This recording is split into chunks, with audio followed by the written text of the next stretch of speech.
Within this rollout, people communicate with various methods, whether it be verbal or non-verbal. These sets of communications are grouped together to form a language. Languages by many people's status are always thought to be man-made. Yet there's one single language that even scholars are debating whether we made it or it made us. That universal language is none other than mathematics itself. Welcome to the Bonraiwa podcast. I am Beam, your host for this episode, and in this video, we are greeted by three co-hosts, Tintin and Jamie, together with today's special guest.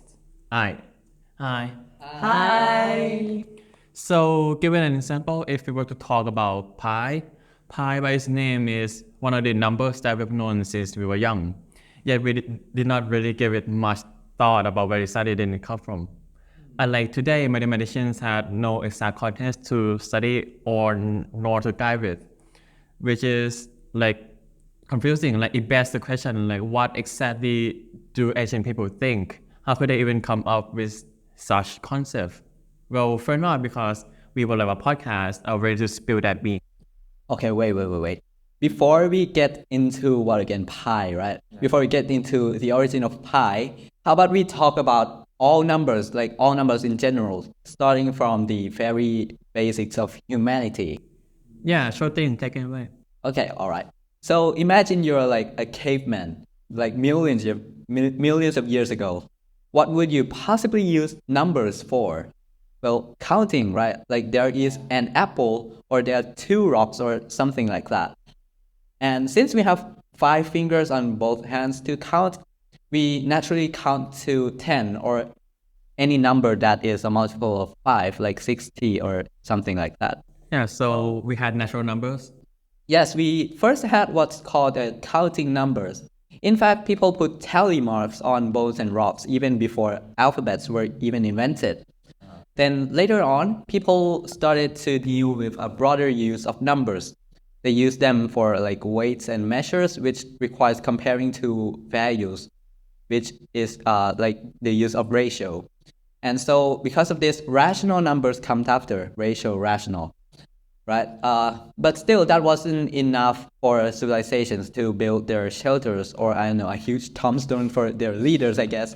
So they found out that sometimes numbers can't be expressed as a perfect ratio. Actually, they were in denial for a very long time and could only make rough approximations. As we all know, in a right triangle, the square of the hypotenuse is equal to the sum of the square of the other two sides, known as a squared plus b squared equals c squared. That's the Pythagorean theorem discovered by Pythagoras, the Greek philosopher. With this fact, he discovered the square root of 2, but he still couldn't stand its irrationality. Irrational numbers stayed irrational until way later. But what about negative numbers or zero? Are you telling me that they came after irrational numbers?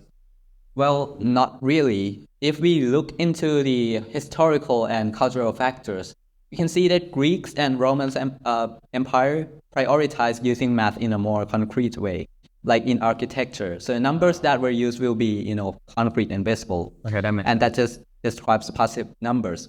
Although Diophantus, another Greek philosopher, had come up with negative numbers before, they all just think it's some absurd idea.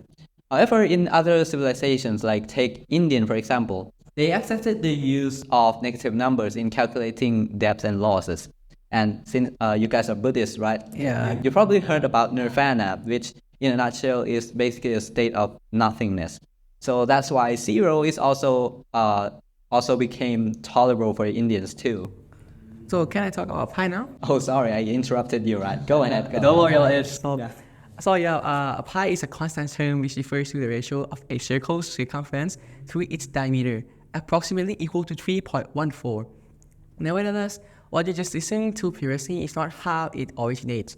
For thousands of years, many mathematicians were calculating pi in a numerically inefficient way.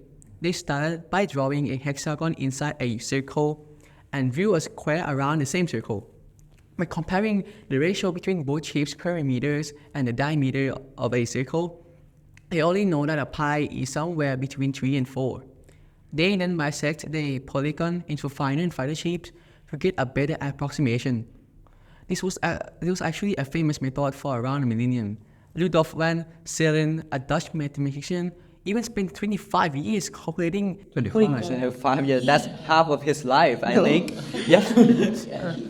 So yeah, he spent 25 years calculating it, and he got like 400 sides. Quintillion size. That's like more than a number of grain of sands in this world, right? Probably. And you know what? He just only got like 35 correct decimal places. What again? 35. 35 places. After all that effort. 25 years. Oh my That's god. a lot. Yeah, that's a lot. But then in like 16th centuries, Sir Isaac Newton's famous for his revolutionized breakthroughs. Oh, the Apple guy. Yeah, the gravity guy. I love Steve Jobs? No. No. Steve Jobs. Okay. So he just invented a calculus. So he can just integrate the area of the curve under the circle. And Newton introduced his idea through binomial theorem and used it as a tool to express pi as an infinite series to just calculate. So we heard something interesting there, didn't we? Did Newton invent calculus? Well, he actually did, but along with Gottfried Leibniz. But say, when you think about infinity, when exactly did the concept come from or originate? A few years ago. Or maybe a few years ago. No, maybe a few years before Newton, Well, like the 15th century. So a few years ago, huh? Well, not quite close, but I give you the credit. So it's actually way back in the 400 BC. What? Surprise? 400? Yeah, 400. Well, before we go through that, you guys have to know what calculus is first. So in a nutshell, calculus is basically a branch of mathematics concerned with infinity, or the changing rate within an infinitely small period or sum of an infinitely small area. Are you guys still with me? Yeah. Okay. I'm still with you. The infinitesimal, something like that. Yeah, something kind of like that. So infinity has always existed as a philosophical concept, but it's just that, a concept to many people. But during the time of ancient Greeks, Archimedes, known for his, Eureka cups. Yeah. You know him? You know him? naked one? Yeah.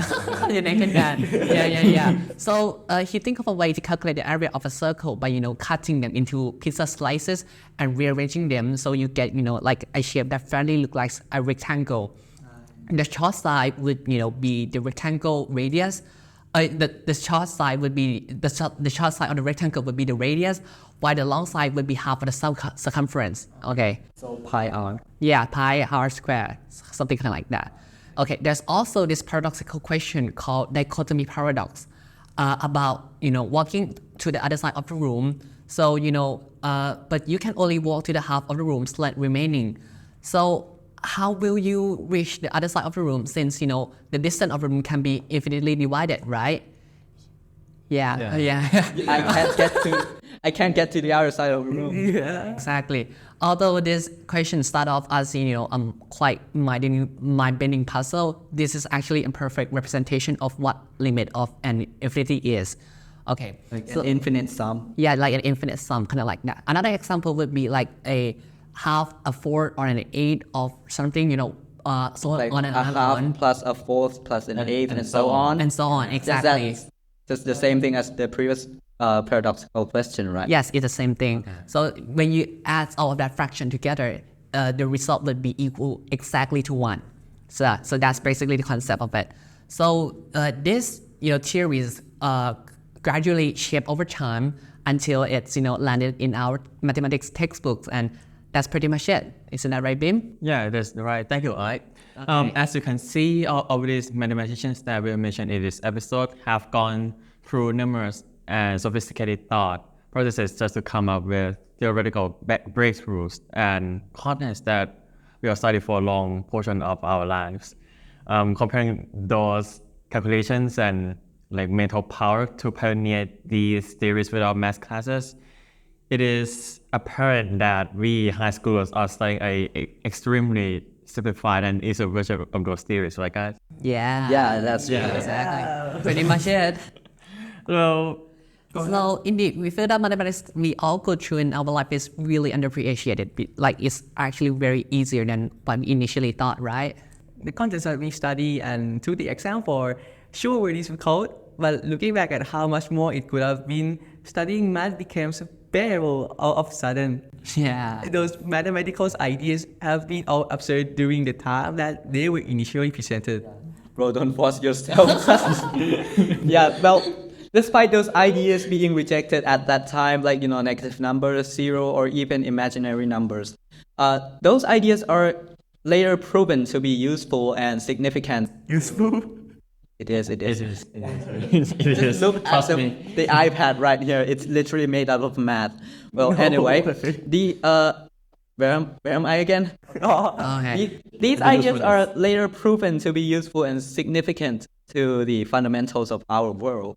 So whenever you grow up, there will always be a new concept or founding that's hard to comprehend. But that's the beauty of math, right? Try to keep an open mind, and something that gives you a mental decline might become sublime. Yeah. Yeah, That exactly. rhymes, right? That rhymes. I mean, Okay, so we're currently at the end of this episode. Thank you everyone for watching. Do not forget to share, like, and subscribe for more fun and educational contents like this. Fun, math. It is fun. For some people. Well, this has been Bonraiwa Podcast. See you guys next episode. Bye bye. Bye bye.